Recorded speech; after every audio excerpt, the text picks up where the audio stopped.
Hoy vamos a estudiar, a empezar el último capítulo de la asignatura, que es los virus, el estudio de los virus.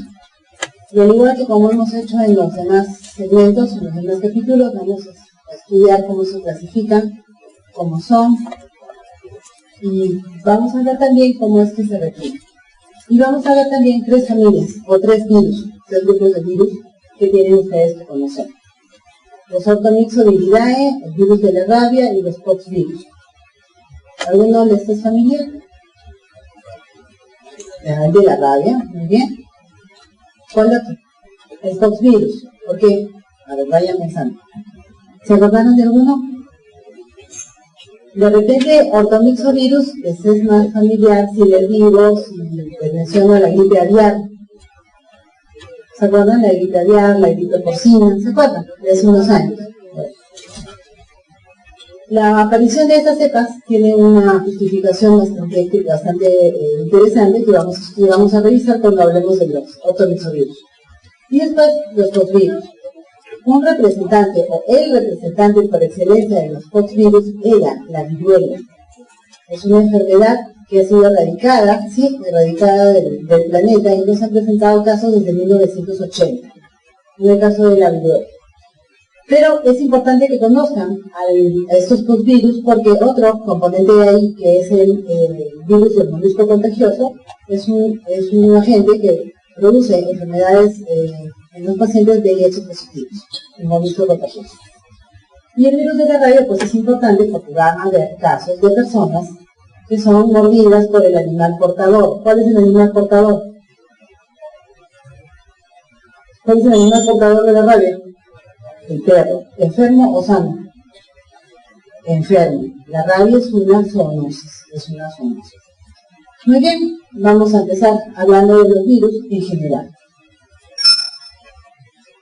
El virus es por excelencia un agente parasitario, es un parásito, completamente, así tal cual. ¿Por qué? Salvo su genoma y un par de proteínas, el virus no lleva nada para su propia replicación. Lleva algunas cosas que ayudan, es cierto, pero depende completamente de la célula huésped, absolutamente y completamente. Necesita de la célula como lugar y como sustrato para poder replicarse. El genoma viral está siempre formado o por ADN o por ARN, ¿sí? Dentro de los virus que tenemos con ARN, podemos considerar a los que tienen doble cadena, a los que tienen ARN de genoma de sentido positivo, a los que tienen de sentido negativo, a los de doble cadena, a los que son segmentados, y a otros más, como por ejemplo el virus del VIH, que es ARN, pero vía ADN. En algún momento pasa a ser un ADN. Estos virus también tienen una característica especial, una forma particular de reproducción. ¿Cómo se reproducen las bacterias?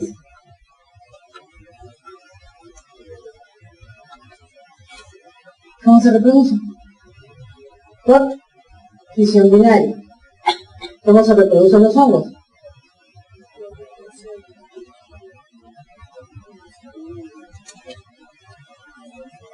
¿Cómo se reproducen los hongos? Lo acaban de ver hace una semana. Por fisión binaria. ¿Las levaduras o los micelios? Las levaduras. ¿Y los micelios? Por extensión apical. Muy bien, por extensión apical. Bueno, pues, los virus no se reproducen por ninguna de esas maneras que nosotros conocemos, sino por un procedimiento nuevo que vamos a llamar ensamblaje. El ensamblaje es literalmente eso, el armado de la estructura viral, ¿sí?, en el citoplasma o en el núcleo, dependiendo del virus, dependiendo de qué virus sea. El virus también va a salir de la célula, ¿no es cierto?, produciendo diferentes efectos. O destruye la célula o no la destruye, dependiendo de la estructura viral. Muy bien, como en todos los temas que hemos revisado, tenemos que estudiar cómo son. Este es un esquema tremendamente esquemático de lo que es un virus, para mostrarles qué es lo que tiene que tener para que un virus sea considerado como tal. Lo más importante es que el virus tenga un genoma, o ADN o ARN, uno de los dos. Y alrededor del genoma tenga algo que lo envuelve, o que lo tapa, ¿sí? Este algo que lo envuelve o que lo tapa y que lo protege es una cubierta proteica que se llama cápside. Esta cubierta proteica llamada cápside está constituida enteramente y totalmente por proteínas. Es una cubierta proteica. Y con eso un virus tiene para vivir. Y hay virus que solamente tienen cápside. Hay otros que tienen algo más. Ese algo más es una estructura conocida como envoltura, que aparte de tener proteínas, tiene lípidos y glicoproteínas. Entonces, un virus puede ser un virus con cápside, acá, hasta el azul, o un virus con envoltura, hasta el marroncito. Puede ser uno o puede ser otro. La cápside también puede estar unida por algunas proteínas, ¿sí?, a los ácidos nucleicos que constituyen el genoma, y esa estructura en algunos casos se va a llamar nucleocápside. Lo mínimo que un virus necesita para ser un virus es tener genoma y cubierta proteica, y ya es un virus. Vamos a ver algunos que son así. El hecho de que el virus tenga o no tenga envoltura, ¿sí?, es también un elemento de clasificación. Los virus que solo tienen cápside se denominan virus desnudos, ¿sí? En cambio, los que tienen envoltura son virus con envoltura. La presencia o ausencia de envoltura determina también ciertas características del virus, la forma de transmisión, la resistencia a ciertos elementos, ¿sí? Igual, el genoma. Si un virus es ADN, se replicará en un determinado lugar de la célula, y si es ARN, lo hará en otro. La mayoría de los virus ADN se replican en el núcleo, con excepción del poxvirus, que vamos a ver hoy, y la mayoría de los virus ARN se replican en el citoplasma, a excepción de los ortovirus que también vamos a ver hoy. Pero vamos por partes y cucharadas. ¿Hasta aquí está claro? Las estructuras virales. Para que vean comparativamente cómo son. Vamos de más simple. El virus que solamente tiene cápside, está aquí, y esta cadena de círculos amarillos y los dorados, son estructuras proteicas que rodean al virus. Es una cápside.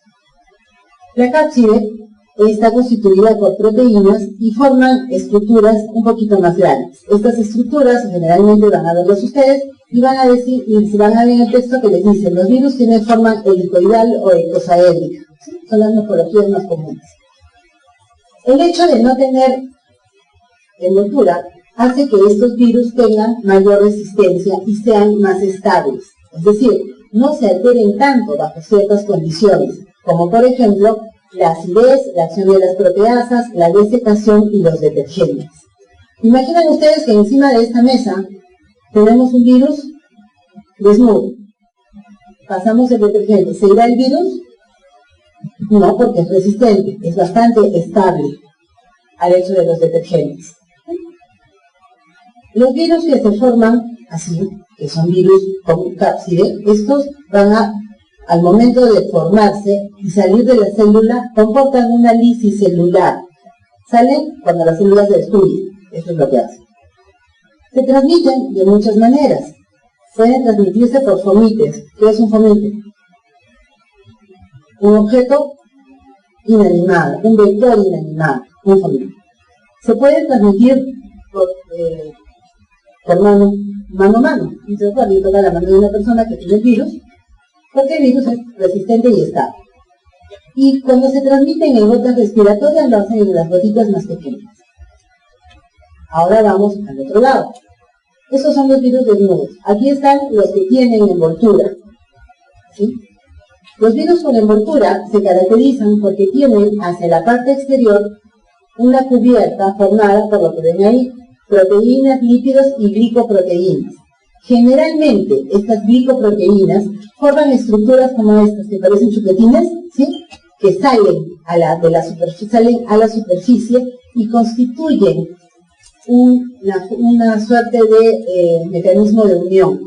Los virus que tienen envoltura, siempre, o en la mayoría de los casos, vamos a ver, tienen una proteína de unión a un determinado receptor en una determinada célula. Además, Muchas de estas estructuras expuestas, ¿sí?, porque están hacia afuera, implican que se despierte una respuesta inmune contra ellas, se forman anticuerpos neutralizantes en algunos casos. Ahora, estos virus generalmente viven en condiciones de humedad y son lábiles, sensibles en lo que los otros son estables. Estos no resisten la desecación, tampoco la acción de detergentes, se mueren más rápido. No aguantan temperaturas muy altas ni tampoco condiciones de acidez. Por ejemplo, vamos a ver nosotros ahora el virus de la rabia. El virus de la rabia tiene esta estructura, tiene una envoltura. Entonces, en base a esto que acabamos de ver, van a comprender por qué es que cuando una persona la muerde un perro rabioso, ¿qué es lo primero que se hace? ¿Qué es lo primero que se recomienda? Lavar la herida, muy bien. Y lavas la herida no solo para evitar un daño mayor, sino porque este virus es sensible al detergente. No eliminarás todos, pero bajas la proporción de virus que quedan ahí. Ahora, esos virus tienen que salir de la célula, ¿no es cierto? Y salen por gemación. Más por gemación que por lisis, aunque vamos a ver algunos que sí hacen lisis. Pero salen por gemación. Este proceso de gemación implica que la pared celular, la membrana celular del huésped se va a modificar para que el virus salga, ¿sí? ¿Cómo se transmite? Generalmente por condiciones que tienen que ver con la humedad. Fluidos, ¿cierto? Pueden transmitirse por sangre, por transfusiones también, en condiciones de humedad, por trasplantes también, y cuando se transmiten por gotas respiratorias, lo hacen generalmente en gotas que son más grandes, o de mayor tamaño en todo caso que las de los virus con cápsula. ¿Sí?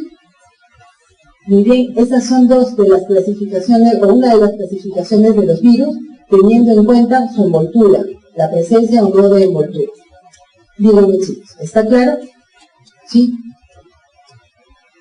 Listo, sigamos. Otra clasificación de los virus es el genoma, ¿sí? El genoma que puede ser ADN o ARN. Este genoma, ¿sí?, implica el sitio donde el virus se va a replicar. Les decía hace un rato que los virus que son ADN, que tienen genoma ADN, se van a replicar siempre en el núcleo, con una excepción, los postvirus, ¿sí? No se van a olvidar de ese detalle, lo están viendo en la primera clase, así que no se pueden olvidar. Ahora, los virus pueden ser de dos tipos, son simples o son complejos. Cuando los virus son simples, ¿sí?, estos van a necesitar todos los implementos que el huésped le va a dar, por ejemplo, la polimerasa de ADN del huésped. Cuando son complejos, algunos lo son, van llevando sus propias polimerasas, ¿sí?, para facilitar su replicación. Estos virus ADN, muchos de ellos producen infecciones de tipo persistente, en las que no hay destrucción celular. Y eso se entiende fácilmente, ¿sí?, porque el virus está replicándose en el núcleo. Ahora, la transcripción de las proteínas se va a realizar en fases, una fase temprana y una fase tardía generalmente. En esta fase temprana se forman enzimas y proteínas consideradas como no estructurales, para que en la fase tardía se formen las proteínas estructurales y se ensamble finalmente el nuevo virión. Los virus ADN pueden tener envoltura y pueden no tenerla. Dentro de los virus con envoltura vamos a ver a los postvirus, y sí vamos a ver a los postvirus a la clase. La próxima clase veremos, no, en la última clase vemos a los herpes, finalmente a los heparnavirus vamos a ver uno la próxima semana. Los virus que tienen cápsides solamente vamos a ver todos excepto el adenovirus. Los vamos a ver a todos los demás. Así que, sí, vamos a ver todos en el transcurso de las dos clases que nos quedan. Como están viendo ustedes aquí, los virus tienen diferentes tamaños. Es un detalle que tienen que tener en cuenta, es que una bacteria puede ser hasta 100 veces más grande que un virus, así que calculen un poco el tamañito que tienen estas partículas, son bastante pequeñas. A excepción, otra vez, del postvirus, que puede ser visible porque es grande en un microscopio a veces. Muy bien, sigamos con los virus ARN. Estos virus se replican en el citoplasma, pues, a excepción de algunos que vamos a ver, como el que vamos a ver hoy, que son los ortonoxovirus. Todos estos virus van llevando sus polimerasas, excepto el ARN de sentido positivo. Los virus ARN pueden subclasificarse según el sentido o la cantidad de cadenas de ARN que tengan. Pueden ser de sentido positivo, de sentido negativo, los que tienen que llevar siempre, todos, una envoltura, los que tienen doble cadena, una cadena positiva y otra negativa, y los que tienen un ARN de cadena positiva vía ADN. El mecanismo por el cual un virus ARN puede pasar a otro genoma lo vamos a revisar la próxima semana cuando estudiemos el virus del VIH. Sí, tenemos que revisar ese detalle. ¿Qué más? De estos virus vamos a revisar todos, excepto los coronavirus. Sí, todos. Miren ustedes las diferentes morfologías del virus. Los octomixovirus son ovalados, ¿sí?, con espículas hacia afuera, y el paramixovirus, y el virus de la rabia que vamos a ver hoy tiene esta forma de bala o de cañón, también con espículas alrededor, ¿sí? Estas espículas son sus glicoproteínas de adherencia y que también estimulan la formación de anticuerpos. De repente la parte más complicada de todo el estudio de los virus tiene que ver con cómo se replica. Cada virus tiene un sitio de replicación, como ya hemos visto, dependiendo del genoma, y algunos tienen procesos bastante particulares. Pero todos los virus comparten los mismos pasos. Es decir, todo virus tiene que pasar desde el punto 1 del reconocimiento hasta la liberación del nuevo virión. Dependiendo de cómo sean, ADN o ARN, con cápside o sin cápside, su replicación será en el núcleo o en el citoplasma, y saldrán por gemación o por celular. Eso ya depende de cada virus, pero los pasos son los mismos. Una característica importante de las enfermedades virales o de los virus es su tremendo tropismo. Son virus tremendamente trópicos. ¿Qué quiere decir eso? ¿Qué quiere decir que un virus sea trópico? No es en la clase, piensa. ¿Qué es tropismo? ¿Por qué el criptococo es neurotrópico? ¿A dónde se va? Chicos, ¿a dónde se va el criptococo? Al sistema nervioso central. Es neurotrópico, tiene afinidad por las células del sistema nervioso central. Eso significa tropismo. Todos los virus son tremendamente trópicos. No es cuestión de que el virus X se vaya donde le dé la gana. Tiene que encontrar el lugar, su célula blanco, para poder atacar, para poder producir una enfermedad. Eso es lo primero. El primer paso para una replicación viral es el reconocimiento. El virus entra al organismo y busca cuál es mi célula blanco. Si tengo una glicoproteína de adhesión, tendré que buscar mi receptor. Si soy un virus con cápside, tendré que buscar un lugar en donde pueda pegarme con alguna estructura de la cápside, que las hay, la proteína de adherencia viral, por ejemplo, y me voy a poner ahí donde tengo que llegar a mi célula blanca. El virus es tremendamente trópico, ¿sí? Entonces, lo primero que va a ocurrir es que el virus tiene que llegar, o tiene que encontrar su célula blanca. Y una vez que llega, hace lo que todos los elementos infecciosos hacen. Tiene que pegarse. El virus se va a adherir por diferentes mecanismos. Si es un virus que tiene envoltura, ¿sí?, habrá una suerte de unión del receptor con la proteína del virus con un receptor, y si el virus es un virus desnudo, habrá alguna proteína de adherencia vírica que facilite la unión. La cosa es que el virus se adhiere y el virus entra. ¿Sí? Los virus pueden entrar por diferentes sistemas. Pueden entrar por endocitosis, por virotexia, y también pueden entrar directamente por fusión de las membranas. El asunto es que el virus entre al organismo, a la célula. Y una vez que esté en el organismo, necesita perder todo lo que lo envuelve, porque lo que tiene que trabajar del virus es su genoma, para formar otro virión. Entonces, el primer paso, ya sabemos, es el reconocimiento, el segundo la adherencia, y el tercero es la penetración. El virus ya ingresó. Y una vez que ingresa, debe perder la cobertura. Los mecanismos de pérdida de cobertura son variados, y uno de ellos más o menos tiene noción. Un virus modifica el pH del endosoma y se libera. Una vez que el genoma está liberado, ¿sí?, van a producirse los procesos de transcripción para la síntesis de proteínas y la replicación del genoma. Para esta replicación del genoma viral, se pueden utilizar las moléculas, las polimerasas que lleva el virus o tomar las de la célula huésped. El virus comienza a replicarse. Una vez que el genoma del virus ya está listo, pueden pasar dos cosas dependiendo de cómo es el virus. Si tiene envoltura, ¿sí?, las estructuras de la envoltura, de todo ese elemento, empiezan a moverse, van a un sitio. Generalmente se disponen hacia afuera de la membrana de la célula, y una vez que ya están todos formaditos, el genoma avanza hacia ese sitio, se va ahí, y comienza el proceso de gemación, una invaginación de la pared de la membrana celular hasta que se desprende un nuevo virión. Si el virus no tiene envoltura, ¿no?, y por el contrario está formado por una cápside, la síntesis de las proteínas aquí comienza a formar las estructuras de la cápside. Primero es así, estructuras proteicas individuales que comienzan a juntarse como si fueran un rompecabezas para formar una estructura.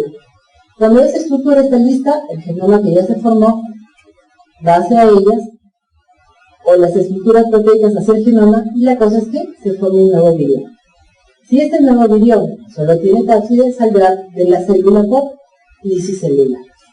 Entonces, cualquiera que sea el resultado al final, los pasos siempre van a ser los mismos: el reconocimiento, la adherencia, la penetración, la pérdida de la envoltura, la transcripción, síntesis de proteínas, salud, la replicación y la formación de los nuevos viriones. La salida ya depende de la estructura viral, ¿cierto? ¿Está claro, chicos?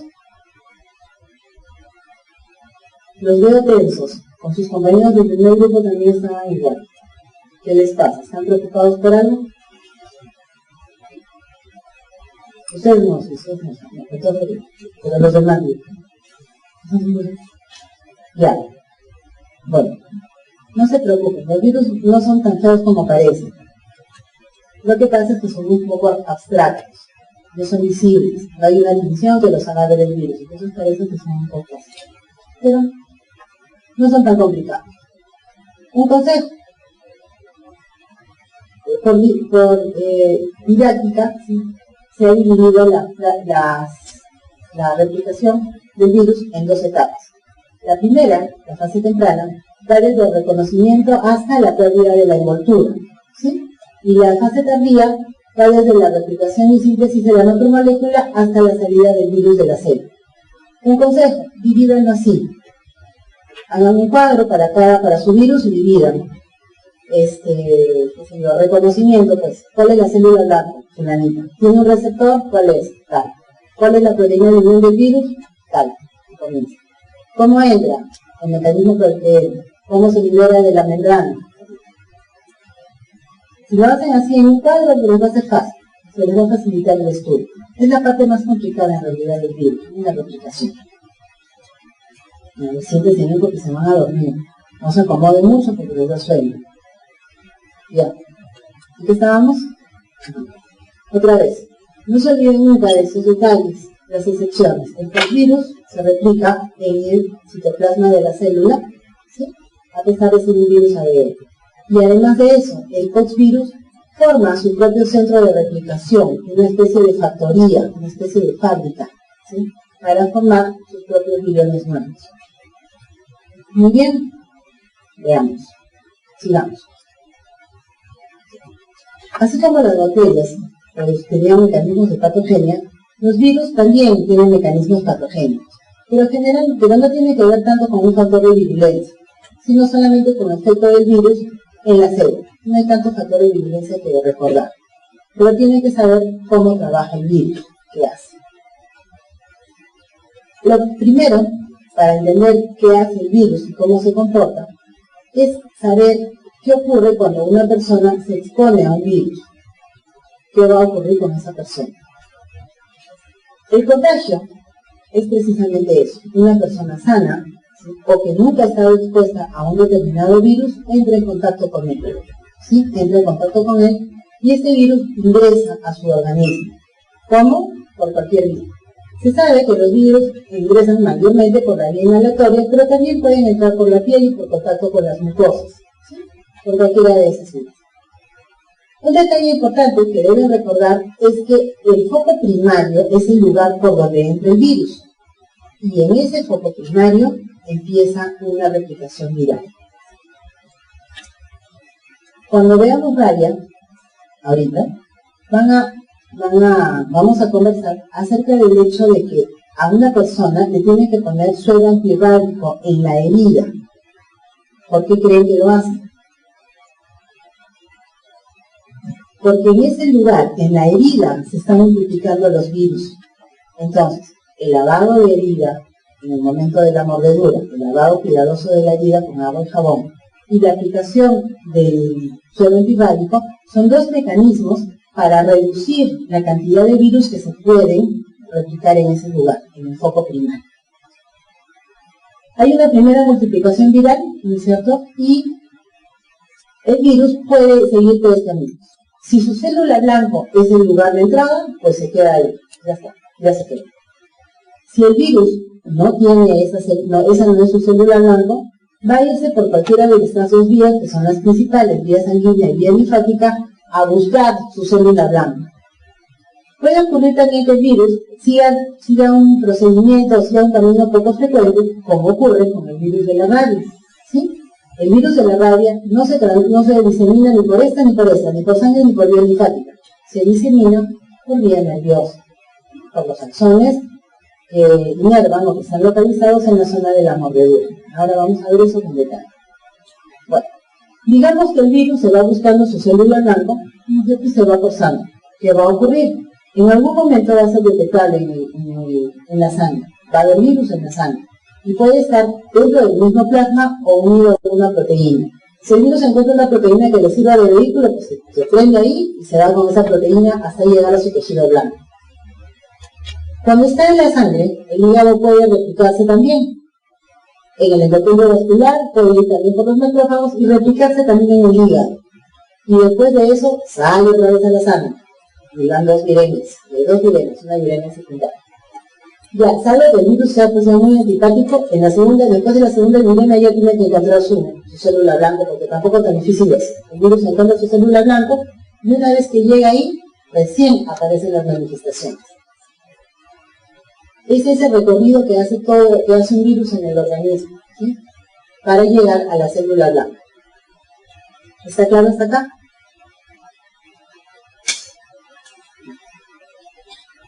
Muy bien. Digamos que el virus produce una infección. Puede tener esta infección 4 resultados importantes. Puede resultar que la infección pues fracasa, ¿no es cierto? Porque los virus que llegan pues son muy poquitos o no se multiplican, o el sistema inmune pues ya desarrolló anticuerpos y los elimina y la infección fracasa. Ese tipo de infección se llama infección abortiva. No hubo resultado. Puede ocurrir, lo que sí, que el virus mate a la célula.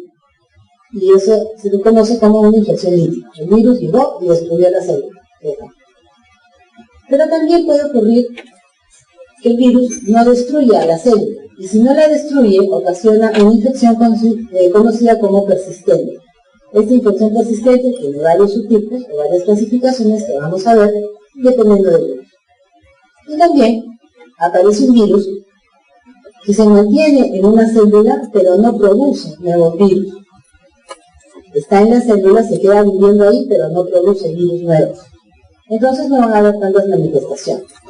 Pero esta infección de este tipo en algún momento se va a manifestar.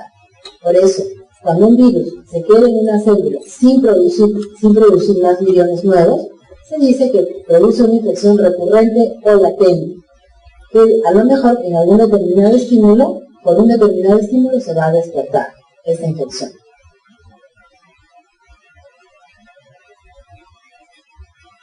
Al final, ¿no es cierto? Resumiendo del otro cuadro, entendemos nosotros algo. Que el virus puede o destruir o no destruir a la célula. Y en tanto eso puede producir infecciones líticas o infecciones que no son líticas. Cuando un virus destruye a las células, lo hace porque tiene un mecanismo que bloquea el crecimiento y reparación celular. Ustedes saben que las células, ¿no es cierto?, tienen un mecanismo por el cual crecen, ¿no es cierto?, crecen y se reproducen. Pero también si a la célula le pasa algo, le sale algún daño, está capacitada para reparar ese daño. Esos dos mecanismos son bloqueados por el virus y además estimula la muerte celular programada, estimula la apoptosis. Estos tres mecanismos juntos, ¿sí?, tienen que ver con que la célula se destruye.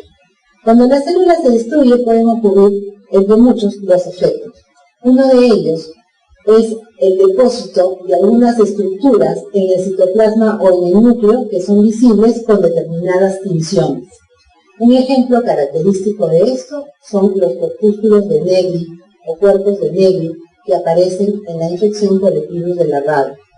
Característicos, patognomónicos y únicos del virus de la rabia.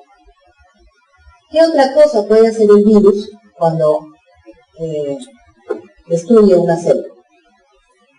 Los virus con envoltura pueden colocarse en una célula y exponerse, ¿no es cierto?, y provocar la fusión entre las membranas celulares. Una célula se fusiona con otra, se fusiona con otra, se fusiona con otra, y finalmente forman una célula gigante, grandota, con muchos núcleos. Una célula gigante multinucleada. Esa célula o ese proceso se conoce como sincitio. ¿Sí? Algunos virus, como por ejemplo el herpes simple, que está en el paramyxovirus y el virus de la inmunodeficiencia humana, se caracterizan por la formación de sincitios. Ahora bien, un sincitio no solamente es una manifestación de destrucción tisular, sino también un mecanismo de evasión del sistema inmune. ¿Por qué? El virus se mete entre estas células y conforme pasa de una a otra va fusionando. Entonces la transmisión o la diseminación del virus es intracelular dentro de la célula y evade los anticuerpos. Y puede presentar crisis de la célula. Eso es lo que hace un sincitio. Son dos mecanismos por los que el virus puede destruir a la célula. Al tener una infección lítica, debemos tener también infecciones que no son líticas, ¿no es cierto? Conocidas como infecciones persistentes, quiere dar a entender que los virus no se van a morir, que las células no se mueren porque el virus esté ahí, sino que les van a ocurrir diferentes procesos.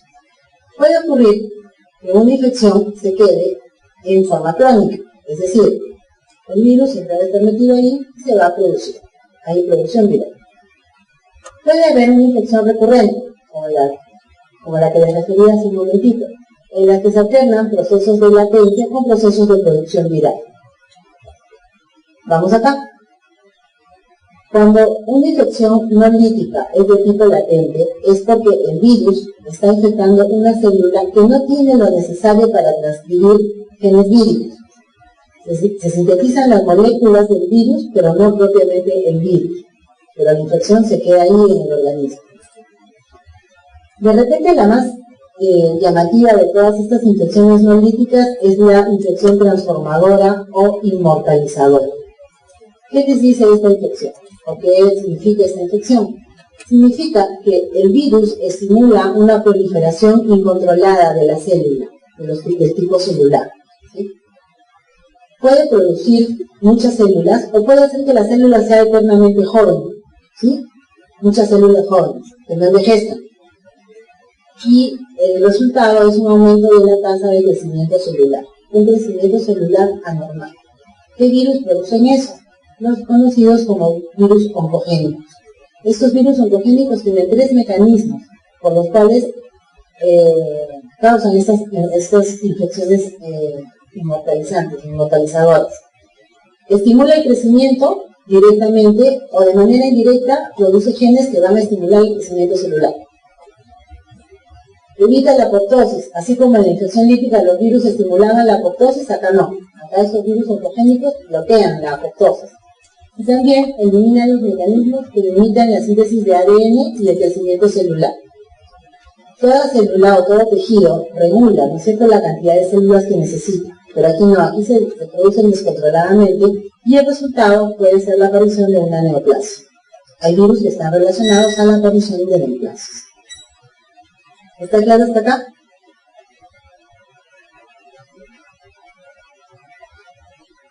La naturaleza de la infección, es decir, lo que se observe de la infección, tiene que ver con dos componentes importantes: el virus y la célula. La célula puede dar tres opciones, o puede tener tres opciones. puede de todas maneras no permitirle al virus que se multiplique, no le da nada. Puede ser porque no sea una célula blanca, ¿sí? No da nada para que el virus se replique. Las permisivas son las células que dan todo. Tienes ATP, le dicen al virus, pasa. Tienes casa, tienes comida, tienes sustratos, todo para reproducirte. Esas son las células permisivas. Y las semipermisivas, mitad y mitad, pueden permitir que el virus ingrese, pero de repente no le dan todo para que se desarrolle. Y eso, combinado con las acciones del virus, determinan qué naturaleza va a tener la infección. ¿Qué influye en la aparición de la enfermedad viral? Que una persona sea susceptible o que tenga un cuadro de gravedad. Para que una enfermedad viral aparezca, tiene que tener en cuenta lo que han tenido en cuenta durante todo este tiempo de las enfermedades infecciosas. Son importantes la edad, el estado inmunitario y el estado general del paciente, ¿sí? Son importantes. También es importante el mecanismo de exposición. Dependiendo de la vía por la que se adquiere el virus, puede ser que la partícula llegue más rápido a la célula blanca y produzca la enfermedad. Es importante también la genética del virus y la genética del huésped. Van a ver ustedes esto, por ejemplo, cuando estudiemos la próxima semana el VIH. Hay poblaciones que no van a sufrir la enfermedad porque su genética no les permite formar un receptor para el virus. Entonces no van a sufrir nunca la enfermedad. Y también la dosis viral, la cantidad de virus que ingresa. A veces es muy pequeñita, pues se expone uno a muy pocos virus. El sistema inmune los puede eliminar. Todo eso influye en la aparición de la enfermedad y qué tan susceptible sea la persona a sufrirla o qué tan grave sea la enfermedad al final. La enfermedad viral tiene fases. Bien, nosotros hemos hablado muchas veces de los periodos de incubación, el pródromo y la lesión celular, y la lesión que ocurre en el caso de una infección. Para los virus, el periodo de incubación no es un proceso inactivo, hay un proceso activo. Es decir, es el tiempo que esperamos para que aparezca una manifestación, pero durante este tiempo el virus se está multiplicando. ¿Dónde? Pues se estará multiplicando en su foco primario de repente está tratando de llegar a la célula blanca. ¿Cuánto dura? La distancia del sitio de ingreso al tejido blanco. Y eso lo vamos a ver también en el virus de la rabia. ¿Qué ocurre en el virus de la rabia? Lo que determina el periodo de incubación es la distancia de la mordedura al sistema nervioso central. Los periodos de incubación generalmente son cortos cuando el foco primario es el tejido blanco.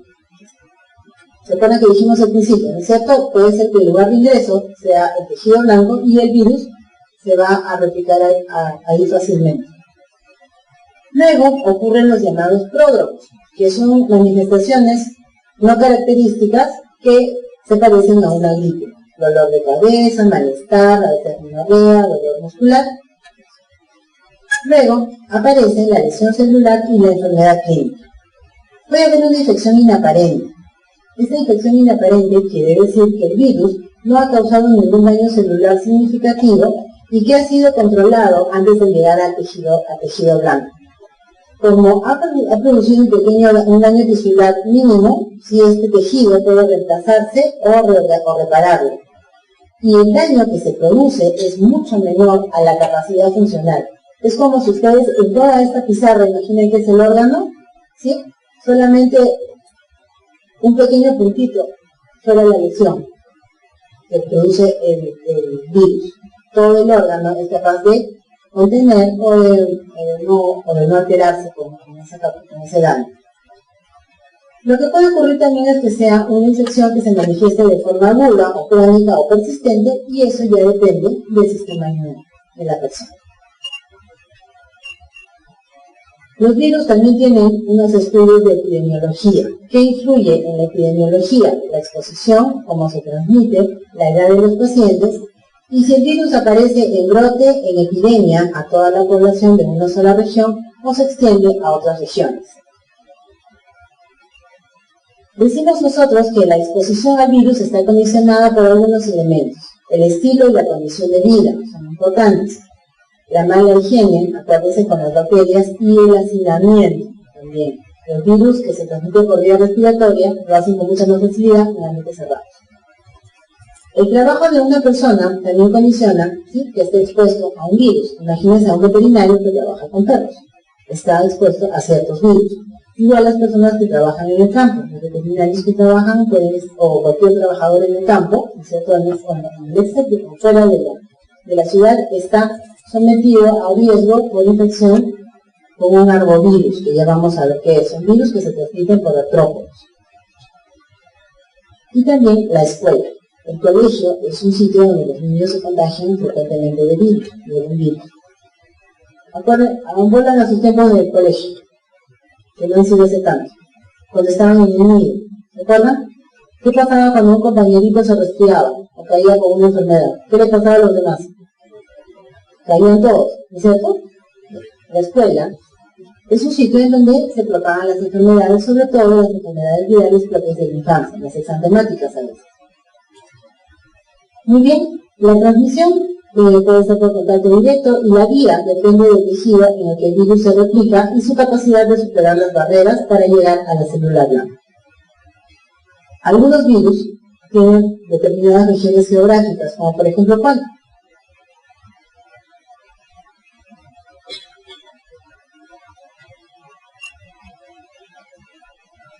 Ya, ¿qué bacteria está mejor para las bacterias? Eso sí saben. Una bacteria que es endémica en determinados lugares, porque está presente el mosquito, que es el vector.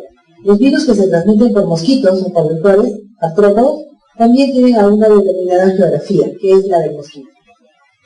La estación. ¿Qué virus aparece en invierno?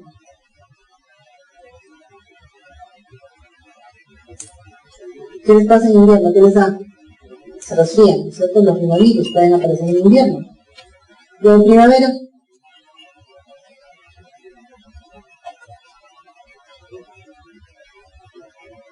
En los niños aparecen las enfermedades exantemáticas, la varicela, la rubiola, en esta época del año. El estado inmunitario, como siempre, es importante, y también la capacidad del virus de mantenerse en una población, ¿sí? Todo eso influye en la epidemiología. ¿Ya se cansaron? Sinceramente, por favor. Digan, por favor. Chicos, que falta de confianza. ¿Ya están cansados? Los que no están cansados, está bien, nos falta todavía un poco con los que están cansados, pues traten de sacar fuerzas de un sitio porque nos falta todavía. No mucho, pero nos falta. Los virus, cuando se difunden mucho en una población, deben ser controlados. Y uno de los métodos para hacerlo es la cuarentena. Es decir, en un centro hospitalario hay personas enfermas de un determinado virus, nadie sale y nadie entra. No se propaga el virus. Puede también influir el cambio del estilo de vida y también la eliminación de vectores. Se sabe que un virus se transmite por un determinado mosquito, que es el vector, vayan y eliminen al mosquito. Es un sistema de control. El más adecuado, sin embargo, o por lo menos el que protege mejor, es la inmunización de la población. Tanto de forma natural o por vacunación, protege a los individuos de un determinado grupo poblacional y disminuye, sobre todo, el tamaño de la población que es susceptible a contraer la infección. Cuando ustedes están vacunados, ¿no es cierto?, ya no tienen tanto riesgo de enfermarse, ya no tienen riesgo de enfermarse. Se está disminuyendo la población susceptible. Ya, vamos a empezar con el primero de los virus. Relájense un poco ya.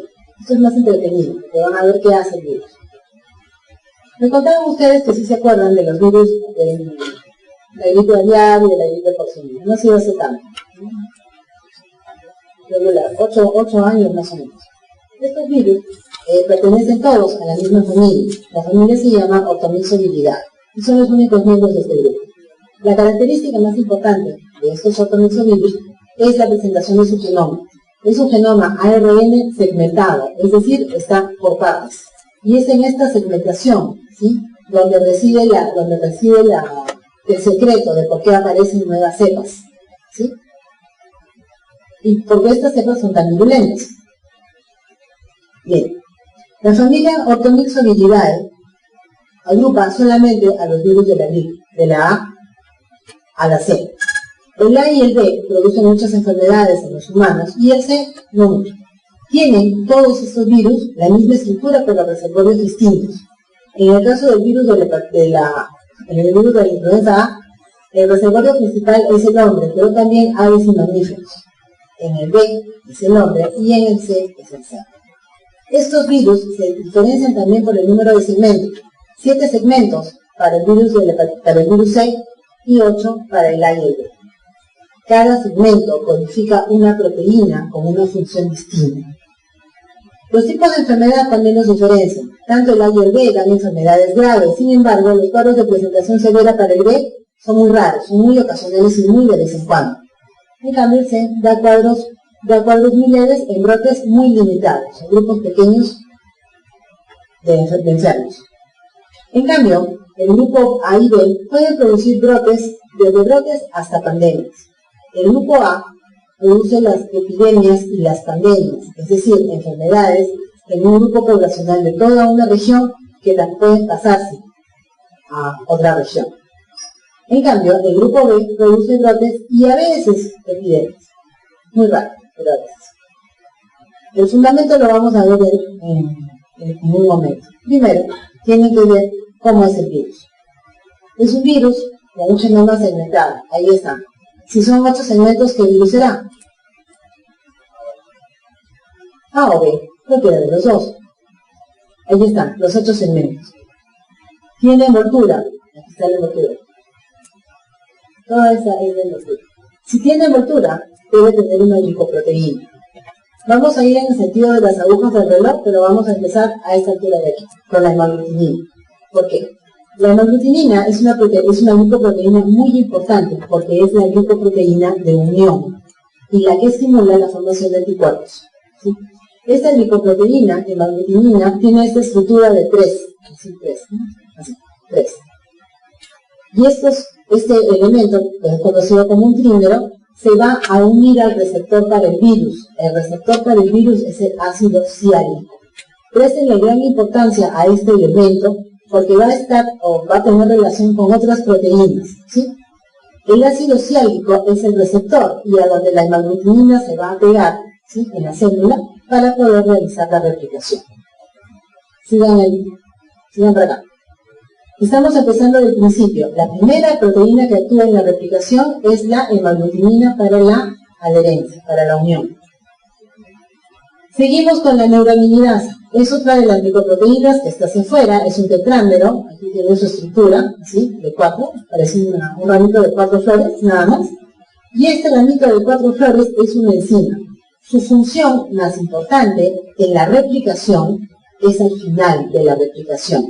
Así como la hemaglutinina se une al ácido ciálico, la neuraminidasa rompe la unión del virus nuevo al ácido ciálico. Rompe esa unión y libera el virus nuevo. Además, durante el proceso de patogenia, esta neuraminidasa va a romper el ácido ciálico del tejido respiratorio, como vamos a ver en un ratito. Sigamos con las enzimas. Bajen para acá. Esta proteína de matriz, conocida como M1, es esta que está aquí en rojo. Está inmediatamente por debajo de la envoltura y su función es fomentar el ensamblaje. Les dicen que es específica de tipo, porque la hemaglutinina, porque las proteínas de matriz del virus de la C es propia para el C.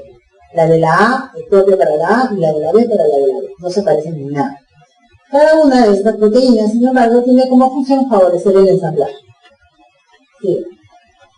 El virus es un virus con envoltura, entra por endocitosis y se va a quedar en el endosoma, ¿no es cierto? Había que acidificar el endosoma para liberar el genoma. Esta acidificación o este cambio del pH del endosoma se realiza gracias a la proteína de canal iónico. Esta proteína de canal iónico está aquí, es un canal, ¿no ven? Atraviesa toda la pared y es la que va a fusionar la pared o la membrana, la envoltura del virus con la envoltura del endosoma. Para que las dos se fusionen, cambia el pH, se fusionan y sale el genoma. Esa es la función que tiene la proteína de canal iónico. Sigan para acá. Junto al genoma están las nucleoproteínas unidas a él, ¿no es cierto? Estas nucleoproteínas están aquí. Tienen todas función de transcriptasa, participan en la replicación, ¿sí?, y constituyen todas juntas la ARN polimerasa. Y aquí está, al final, pero no menos importante, el genoma negativo segmentado. ¿Sí? ¿Está claro hasta ahí la estructura? Solamente para que recuerden que cada segmento codifica una proteína, ¿sí? Cada segmento está hecho para una proteína. La replicación. Parece sencilla y literalmente lo es, pero hemos resumido lo más que se puede para que les sea fácil de comprender. Este es el virus, que está aquí arribita, es el virus que acaba de entrar. Entró por la vía respiratoria y ha llegado a su célula, la célula del tracto respiratorio. ¿Qué hace? Lo primero que va a hacer es unir la hemaglutinina a su receptor, el ácido ciálico, ¿ven ustedes? Y es endocitado, entra en un endosoma. Y entonces, necesitamos, como habíamos dicho en la primera parte de la replicación, cuando hablamos de replicación, liberar el genoma. Para liberar el genoma, cambiamos el pH de esta estructura para que la membrana de la célula y la envoltura del virus se fusionen, se hagan una sola y el genoma salga. Ayuda aquí, ¿qué proteína? La N. ¿Cuál de las dos? La 2, la proteína 2. Acuérdense, la 1 es para el ensamblaje. Esa no hace muchas cosas, solamente el ensamblaje. Bueno, la proteína de tipo, la proteína M2 ayuda a la fusión de las dos paredes por el canal, porque es una proteína de canal iónico, y el genoma se libera.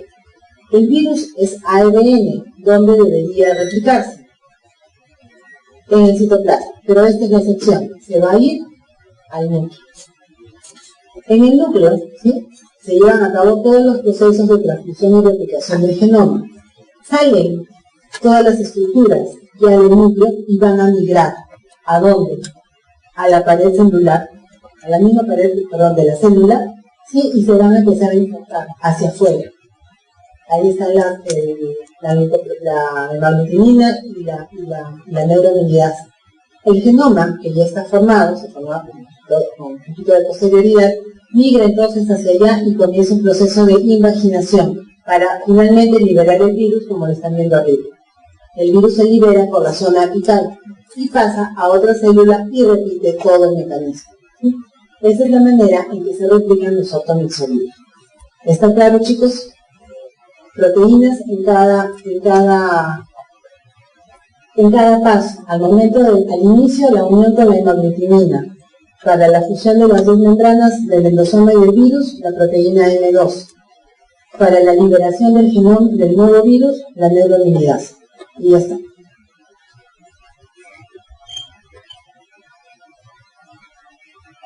El virus tiene la capacidad de crear nuevos tipos virales, por eso es que aparecen las familias.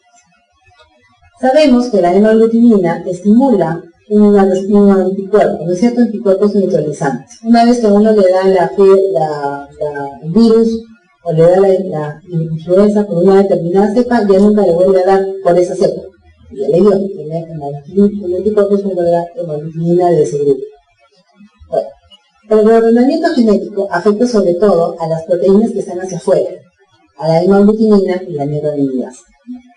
Estas dos van a variar, ¿no es cierto?, y crean nuevos tipos virales. Esos nuevos tipos virales pueden formarse por dos mecanismos, un cambio mayor o un cambio menor, que afectan siempre a las dos proteínas de actividad. El cambio menor, vamos a empezar por ahí porque es el más simple y el menos complicado. Este cambio menor obedece o es causado por mutaciones. Imagínense en el genoma, en el segmento del genoma que codifica la proteína a la hemaglutinina o a la neuraminidasa, se cambia una base nitrogenada. No se cambia, no es la misma. Hay una mutación, hay un cambio, pero no es un cambio muy grande, por eso se llama eso un cambio menor. Un cambio menor o shift. Este cambio menor, ¿sí?, va a condicionar que cada 2 o 3 años, no siempre, aparezca un brote, o todo lo más, una epidemia. Es lo más grave que va a aparecer. Y estos cambios menores aparecen en los virus A y B. No son muy severos, no pasa gran cosa. En cambio, cuando hay un cambio mayor, ya el asunto es distinto.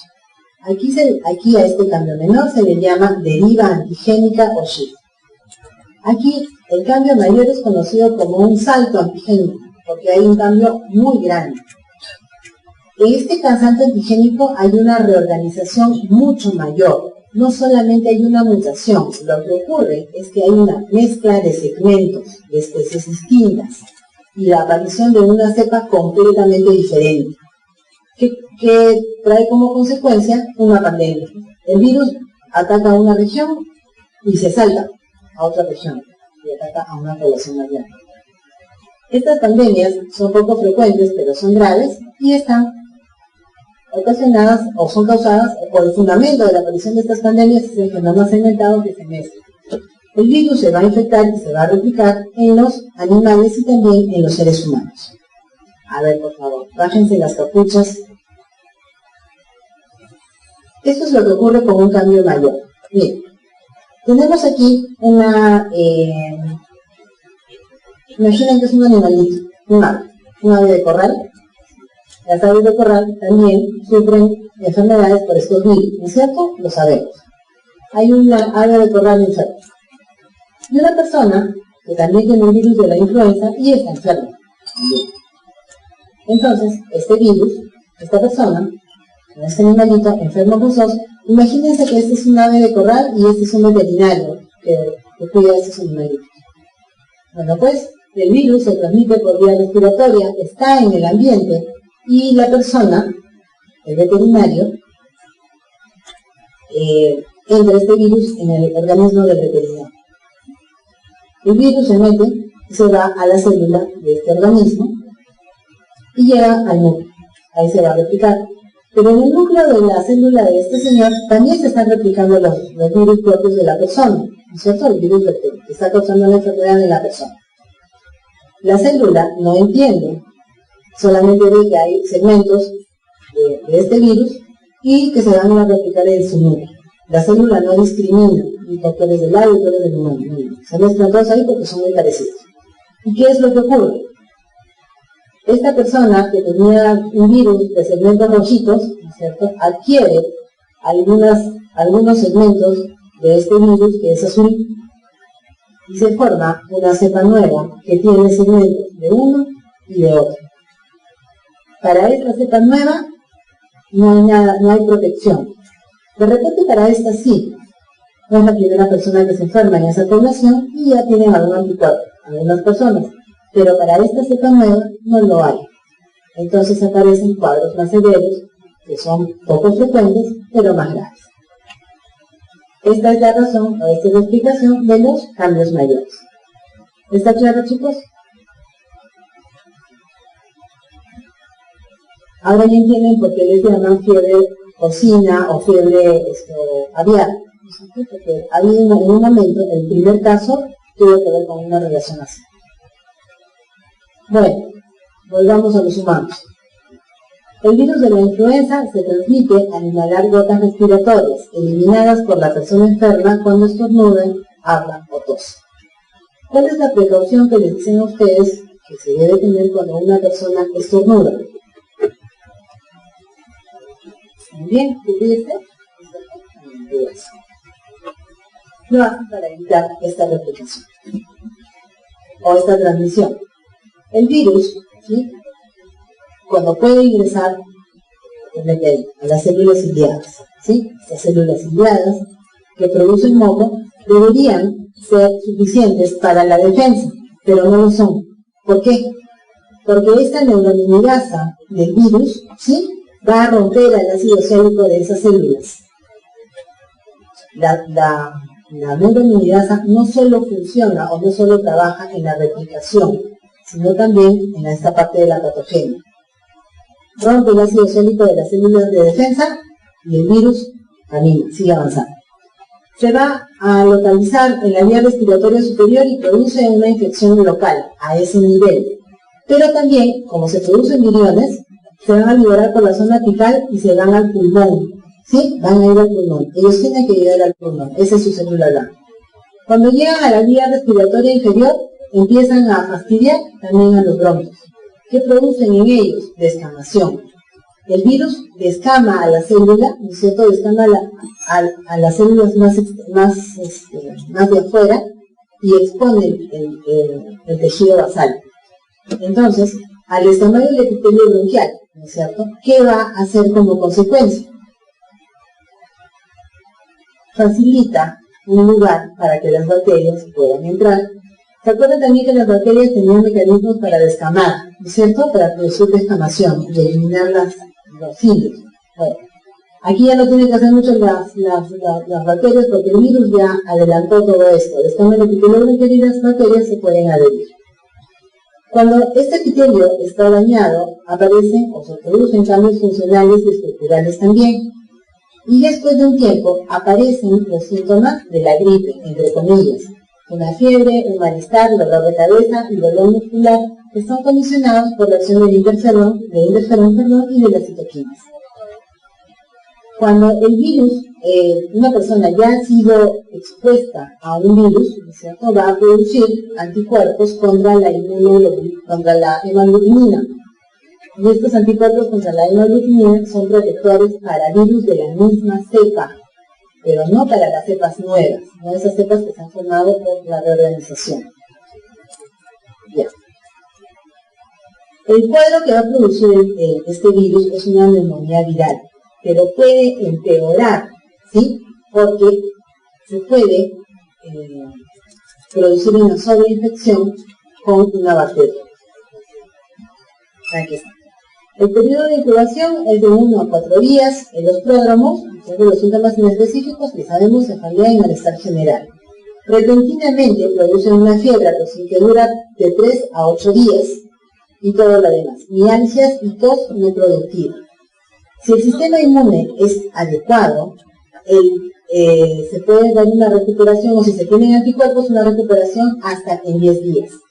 El tejido en una persona inmunocompetente se va a reparar completamente a los 5 días, y en las personas ancianas, ¿sí?, puede demorar un poco más, 10 días, pero puede haber una reparación completa del tejido. El cuadro que se va a ocasionar es una neumonía viral, nada más. La complicación viene cuando entran estos de aquí, conocidos de ustedes, ¿no es cierto? ¿Quién es este? El estreptococo neumoniae, muy bien. Este, completo, Haemophilus influenzae. ¿Y este? Ya, estreptococcus aureus. El Haemophilus influenzae, gran positivo, gran negativo.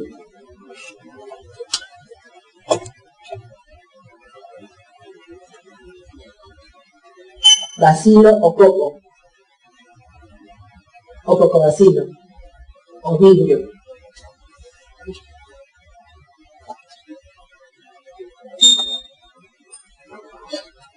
El estreptococo neumoniae,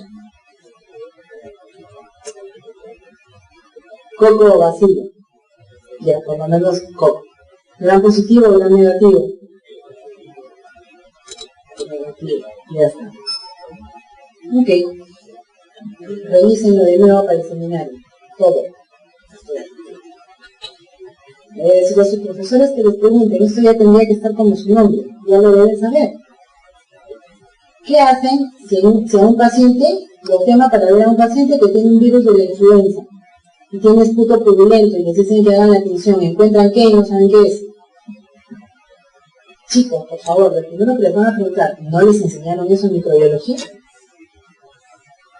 Ya. Bueno, sigamos. Las complicaciones más frecuentes son las neumonías bacterianas, por eso se conocen ustedes aquí, y un cuadro poco frecuente, pero de alta mortalidad, hasta el 40% de los casos, que es el síndrome de Rett, que es una encefalopatía aguda. Los niños pueden hacer cuadros extrapulmonares, que tienen que ver con inflamación muscular, encefalopatía, ¿sí?, no esta, sino otra encefalopatía, que son poco frecuentes.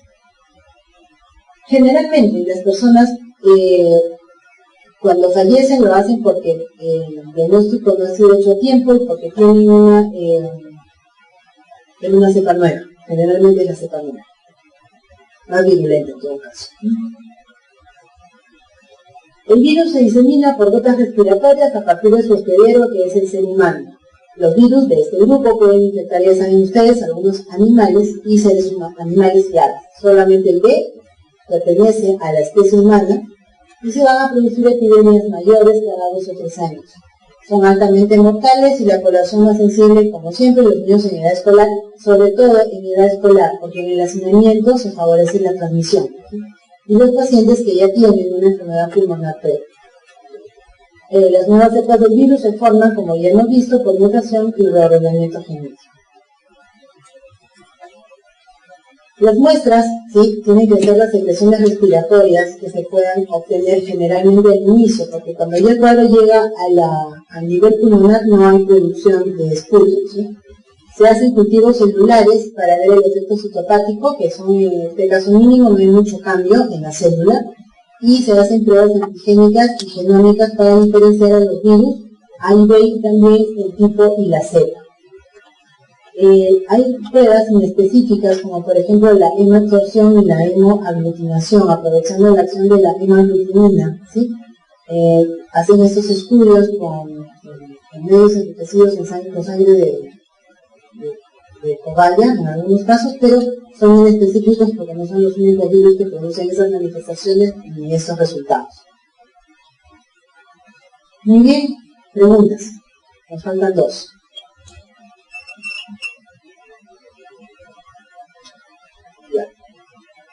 Bien, el virus de la rabia es un virus no frecuente, pero alguna vez verán algún caso.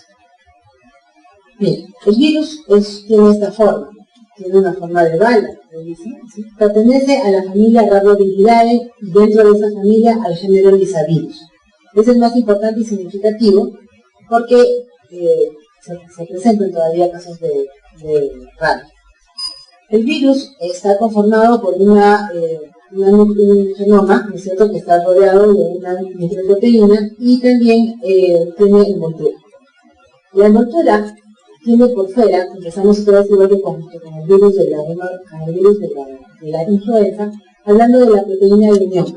La microproteína G es la proteína de adherencia al receptor más importante, que es la acetilcolina. Este virus, esta proteína se presenta como una espiga, con unas espigas o espículas, ¿sí?, hacia el exterior, es la que sirve como adherencia y también para la forma de anticuerpos estimulantes.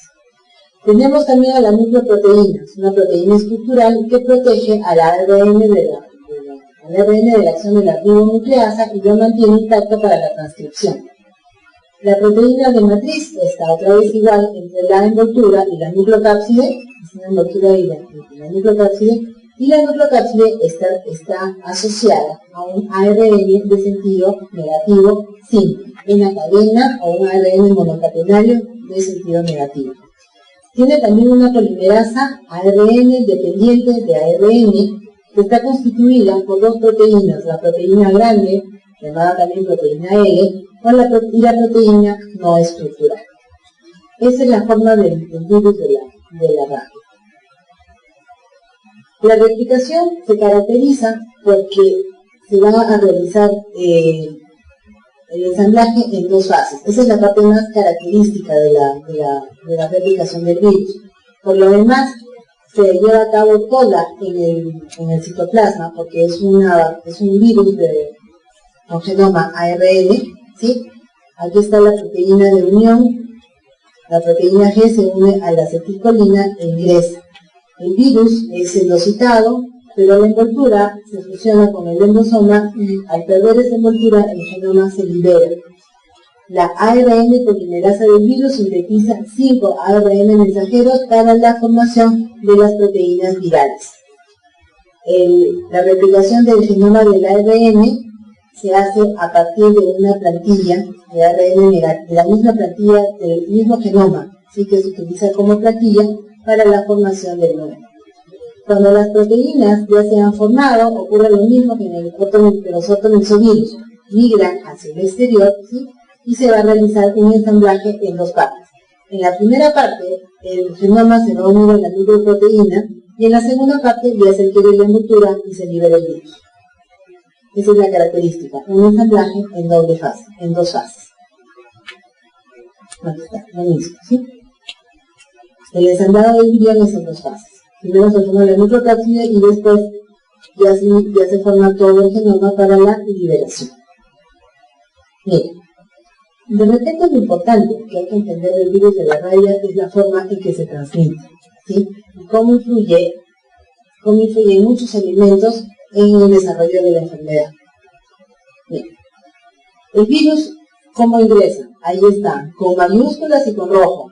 La forma más frecuente, casi la única, del ingreso del virus de la rabia al organismo es la mordedura del perro enfermo. Ahí está también la zoonosis. Se sabe que han habido casos en que el virus ha entrado por inhalación, cuando hay partículas virales suspendidas en el ambiente de las cuevas que están pobladas por murciélagos hematófagos. Es rarísimo, pero ahí han habido casos. Puede entrar también por inoculación contaminada y también por trasplante. Algún órgano, trasplante de córnea, un órgano que esté ricamente inervado y a donde haya llegado el virus. Bueno, vamos por partes. Bien. Viene el perro, muerde a una persona. El virus se une a su receptor, acetilcolina. Tiene que llegar a su célula blanca, que está ¿dónde? En el cerebro, en el sistema nervioso central. ¿Por dónde va? ¿Irá por sangre? ¿Irá por vía linfática? Tampoco. Este es el mecanismo. Transporte axoplásmico retrógrado, es decir, del punto de ingreso asciende, ¿sí? Asciende al sistema nervioso central. Ahí está, por los ganglios retinos dorsales y la médula espinal. Este es el órgano blanco, tiene que llegar al cerebro. En el cerebro va a producir un cuadro conocido como encefalitis. Es una encefalitis muy severa que va a llevar al coma y a la muerte después de que el paciente ha pasado por las convulsiones, por la hidrofobia y muchos elementos más que vamos a ver en un momento. ¿Qué ocurre? Cuando la persona ya llegó a este punto, no hay nada que hacer. Ya no hay nada que hacer. El cuadro aquí ya es irreversible. El punto es que nosotros tenemos que detener la evolución del virus aquí y aquí. ¿Qué hacemos aquí? Nos muerde un perro.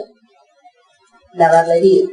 Acuérdense, es un virus que tiene envoltura poco estable a los detergentes, ¿no es cierto? Entonces va a ser eliminado. O por lo menos una buena proporción. Acuérdense de la primera replicación. Otro detalle que ayuda es que la replicación en la zona de ingreso es lenta.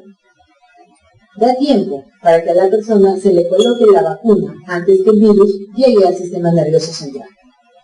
En todo caso, si no se hace nada aquí y el virus llega al sistema nervioso central, cuando llega ahí no se va a quedar en el cerebro. Regresa. Tiene una vía de ascenso y una vía de descenso. Esta vía, que son las neuronas aferentes, que van a llevar el virus, ¿sí?, a zonas que estén ricamente inervadas. Por ejemplo, la glándula salival, la piel de la zona del cuello, de la nuca y la zona del cuello, y a los ojos. Este es el circuito, mejor dicho, el recorrido que sigue la rabia en el organismo desde el momento que entra hasta el final. ¿Sí? Acuérdense siempre, ustedes tienen que cortar todo el proceso aquí, porque cuando ya se llega aquí, ya no hay gran cosa que hacer, en realidad nada que hacer. Bien.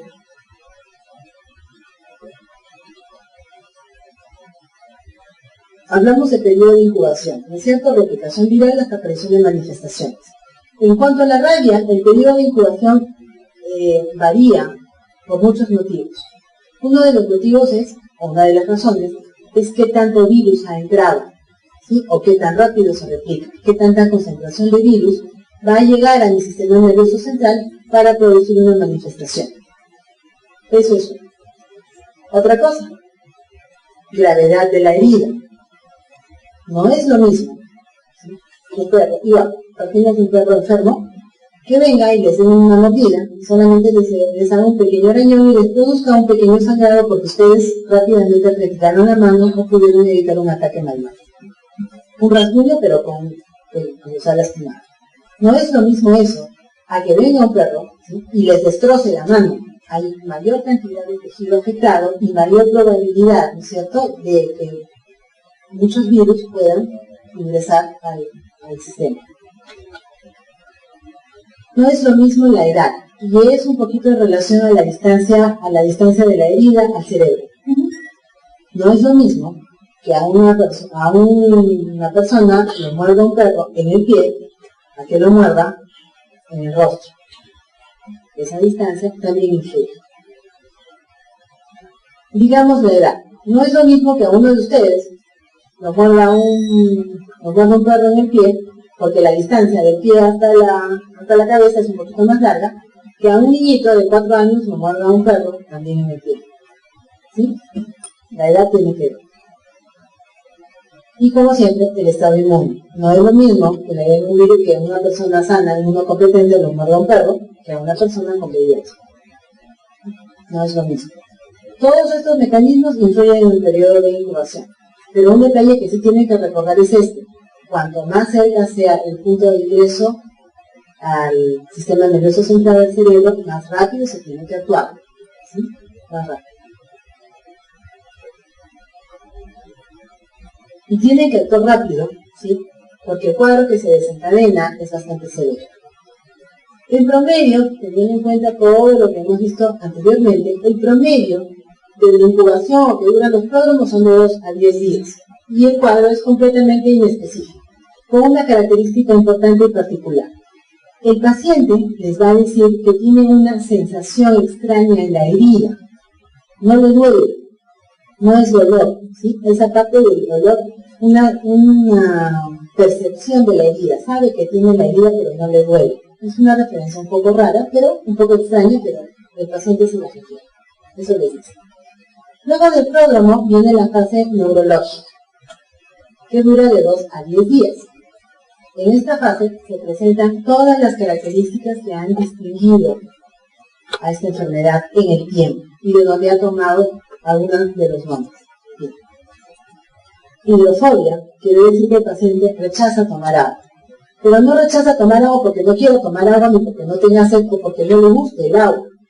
Rechaza tomar el agua porque hay un espasmo faríngeo muy doloroso. Entonces el solo hecho de deglutir causa un gran dolor. Por eso no toma el agua, no porque no quiera agua. El paciente está sumamente nervioso y después de un tiempo o unos días comienza una disfunción del sistema nervioso central, que tiene que ver con confusión, parálisis, delirio, sudoración y otro signo característico, la hipersalivación. Un perro que está enfermo, ¿qué es lo que ustedes observan? Que tiene mucha saliva, ¿no es cierto? Mucha saliva en las fauces. Y el perro, bueno, también está agresivo, pero si no está agresivo, tiene saliva, tiene mucha saliva. A esta enfermedad se le conocía antes como hidrofobia. Eso era la rata. Bueno, finalmente, ya en la parte final del paciente entra en coma y muere. La muerte generalmente es por falla respiratoria y también presentan en esta fase, antes de morir, convulsiones. Como ven ustedes, la actuación en este caso, qué tan rápido actúen, es lo que va a determinar en una persona que no pase una situación tan grave, inmortal. El diagnóstico de la radio se da sobre todo por los antecedentes. A usted lo murió un perro muy bien, y el perro cómo estaba, era rabioso, lo pudieron capturar su piel. Ante la duda se actúa como si el animal hubiera estado enfermo. Si no pueden capturar al perro, o se lo llevaron, o nunca lo encontraron, o sabrá Dios, ustedes actúan como si asumen que ese animal está enfermo. Y así tienen que actuar. Los estudios del laboratorio, ¿sí?, pasan por detectar el antígeno viral en el sistema nervioso central o en la piel por inmunofluorescencia directa. También pueden utilizar la reacción en cadena de polimerasa con transcriptasa inversa para ver el genoma, para identificar el genoma. El diagnóstico patológico que ya se hace después de la muerte del paciente, ¿sí?, toma muestras de biopsia en la nuca o en el cerebro. ¿Para qué? Para buscar los corpúsculos de nervio. Si por ejemplo se sabe que un paciente ha muerto en convulsiones y en coma, pero no se sabe cuál ha sido la causa, pueden hacer esto para estar seguros de que el paciente ha fallecido por una mordedura de un perro rabioso. Acuérdense, el corpúsculo de Megg es característico, patognomónico, exclusivo y único del virus de la rabia. Ningún otro virus produce esto. Para que recuerden nada más que esta enfermedad es una zoonosis, ¿sí? Hay un animal salvaje y un animal doméstico que es el perro, y en el Perú es un cuadro eminentemente urbano, cuyo principal reservorio son los perritos, ¿sí? En la selva es el murciélago hematófago. No es objetivo de la asignatura, pero es importante que lo sepan. En algún momento encontrarán a alguien que lo haya mordido un perro y no sepan si el perro está o no enfermo. Entonces, ¿qué tienen que hacer? Lavar la herida, estirar en la misma herida suero antirrábico y después colocar la vacuna, la inmunoglobulina antirrábica humana o suero antirrábico equino en diferentes dosis, ¿sí? Hasta que el organismo produzca sus propios anticuerpos. ¿Contra qué? ¿Contra qué proteína? ¿Cuál es la proteína del virus que estimula la formación de anticuerpos? La G, la E, la N, ninguna. La glucoproteína G. El esquema para la colocación de la vacuna está aquí. La vacuna está realizada, está elaborada a partir de virus muertos, ¿sí? Y se coloca por vía intramuscular el día del contacto, el día tercero, el séptimo, el día 14 y el 28. Y la intradérmica utiliza menores dosis, pero se coloca en estos días también. ¿Qué otras personas deben recibir profilaxis? Los trabajadores que están en riesgo, por ejemplo, los veterinarios, y las personas que manejan perros que podrían estar, incluso las personas que pasean perros también. Muy bien, para terminar, a ver, despiértense los que están dormidos, porque un momento, son bebés durmiendo por todos lados. Ya. Para terminar, el Pofidus es otra excepción, o es una excepción en su grupo. Es un virus ADN, pero se replica en el citoplasma y es bastante grande. Es uno de los virus más grandes y más complejos, pero vamos a tratar de hacerlo simple. Este virus tiene forma ovalada, de ladrillo, y tiene una replicación única. ¿Por qué? Porque aunque es ADN, se replica en el citoplasma en unos cuerpos de difusión especializados. Tiene tres géneros. Dentro del género Orthopoxvirus están el virus de la viruela, dentro del Molluscipos-virus, el molusco contagioso, y el grupo al que se relaciona el Poxvirus de la oveja y la cabra, que es el virus ORF, producido por una enfermedad de animales, es una zoonosis. La viruela, como les decía, está erradicada. Los cuadros de este grupo, el que se presenta con más frecuencia, es el molusco contagioso, ¿sí? Y en algunos casos de enfermedades laborales, el virus ORF. Pero es raro, bastante raro. Bien, los posvirus son virus muy complejos, en su forma son bastante complejos y grandes. El virus va a ingresar, y cuando ingresa pierde su membrana externa, pero su centro vírico continúa estando unido. Es un ADN, cadena que está cerrada, como envuelto. Cuando la partícula viral pierde la envoltura, la membrana externa, deja el centro vírico así desnudo, comienza una transcripción precoz. En esta transcripción precoz se van a formar dos sustancias o dos elementos importantes.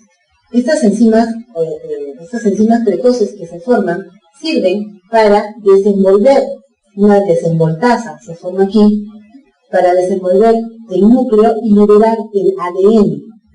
¿Sí? Desenvuelve el núcleo y libera el ADN. Y después forma también una ADN polimerasa para la replicación viral. Este proceso, después de que el virus ya está desenvuelto y el genoma está aquí, la replicación se lleva a cabo en un tiempo de 2 a 5 horas en unas estructuras conocidas como factorías o cuerpos de inclusión de Warnier, característicos únicos y representativos de la replicación de los poxvirus. Eso es lo que hace. Una vez que ya se replicó el genoma, comienza la transcripción tardía para la formación final de las proteínas estructurales y no estructurales que se van a ensamblar nuevamente. Otro detalle importante que tiene este virus, ¿no es cierto?, es que sale y se va a liberar también por rupturas celulares, es decir, por lisis y por exocitosis. Bien, Aquí está, otra vez. La replicación de los dos virus es única entre los virus de ADN porque se realiza en el citoplasma en las inclusiones citoplasmáticas de Guarnieri, o en los cuerpos de Guarnieri o en las factorías. La transcripción se realiza en dos fases. En la primera solamente para formar las proteínas desenvolventes y la ADN polimerasa, y en la segunda ya se forman todos los demás componentes de la célula, de la partícula viral, para que el virus salga por lisicelular o exocitosis. El virus más importante de este grupo era el virus de la viruela. Y este virus se caracterizaba porque daba dos tipos de infecciones, una viruela mayor que era hemorrágica y llevaba a la muerte, y una viruela menor que sencillamente se caracterizaba por la aparición de pústulas y poco más. Los virus entraban por inhalación de las secreciones a partir de las personas enfermas que ya estaban en una etapa en que la lesión de la piel se había vuelto una costra, y se replicaban en las vías respiratorias superiores. Iban por la vía linfática, por los macrófagos, ¿sí?, a los ganglios linfáticos. Después de estar en los ganglios linfáticos, salían al torrente sanguíneo, daban una viremia primaria, y podían diseminarse a la piel, producir exantema de pústulas, y también al vaso, al hígado, a la médula ósea y al ganglio linfático. Los vasos pequeños de la dermis podían romperse y producir también un exantema. A partir del día 16 se observaba la aparición de pústulas después de una segunda viremia. Las pústulas de la viruela son bastante representativas, ¿sí?, son bastante características. Después de aproximadamente 12 días en promedio aparecían vesículas bucales y en todo el cuerpo. A la aparición de las vesículas bucales se asociaba, ¿no es cierto?, vómitos, diarrea y hemorragia.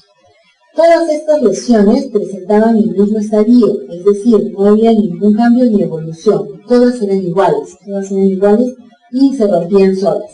Cuando estas vesículas se rompían, se trataban un elemento, la secreción que salía ahí, o el líquido contenido en ellas, constituía la fuente de infección. La viruela mayor era la que se asociaba a cuadros más severos de hemorragia, ¿sí?, y la viruela menor era más leve y no había tantos cuadros hemorrágicos y solamente producía la muerte del 1% de los niños. En cambio, la viruela mayor sí era bastante más nociva. El molusco contagioso es una enfermedad o un cuadro que se transmite por vía sexual, por contacto directo con la lesión y por fomites, por vectores inanimados. Este virus tiene un periodo de incubación de hasta 2 meses y al inicio se presenta una pápula indolor. Después de unos días aparece una invaginación al medio de esta pápula, como si fuera un ombligo, ¿sí?, es un nódulo umbilicado, y en este nódulo umbilicado aparece una secreción gaseosa, que se conoce como el tapón gaseoso que aparece aquí. Esta sustancia es fácil de eliminar, ¿sí?, y puede observarse tanto en el tronco como en los genitales. La enfermedad es autolimitada, pero es importante determinar el agente causal, ya que aparece con frecuencia en pacientes de VIH positivos. El molusco contagioso se identifica cuando ustedes observan las inclusiones citoplasmáticas conocidas como cuerpos de moluscum. Están aquí. Estos cuerpos de moluscum se observan al extraer el tapón gaseoso, ¿sí?, y observarlo en el laboratorio. ¿Qué otro elemento o qué otra enfermedad, ya con esto terminamos, producen los poxvirus? Una de ellas es una enfermedad laboral que produce una lesión granulomatosa. Los animales que están en relación con esta enfermedad son la oveja y la cabra, y las personas que trabajan con estos animales los más susceptibles a sufrir esta enfermedad. El virus de vaccinia fue utilizado al principio como una vacuna contra la viruela. Consistía en producir un raspado en uno de los dedos y con el virus vivo para que se produjera una respuesta inmune que protegiera contra la viruela. Ese era el principio y la intención.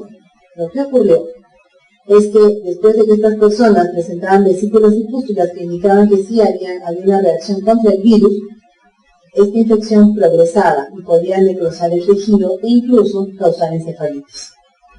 Entonces resultó que el remedio era casi tan malo como la enfermedad y ya no se usó más. Muy bien, chicos, terminamos por hoy. Muchas gracias.